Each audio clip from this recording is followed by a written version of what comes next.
Hi friends, my name's Triss and today I'm going to teach you how to read music. Step 1, snap along with me.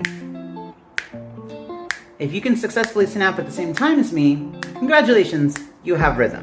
Now, if you've ever looked at a sheet of music, you may have seen these symbols before. They're called quarter notes and they can be written like this with the stem pointing upwards or like this with the stem pointing downwards. As for what they mean, that takes us back to the snapping exercise we did just a second ago. They are equal notes. Now, if all music went like this, it would be pretty boring, right?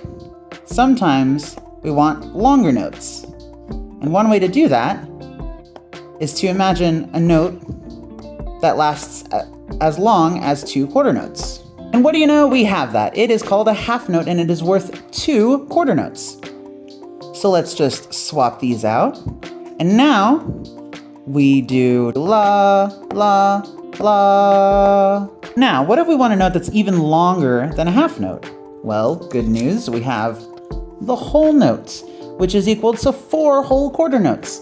So if we were to sing that, it would be la.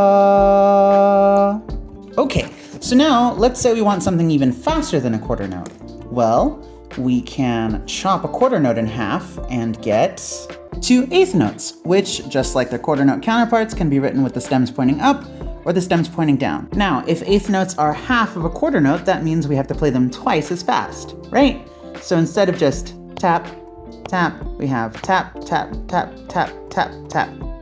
And we can combine these note values to make a more interesting rhythm. For example, tap, tap, tap, tap, tap.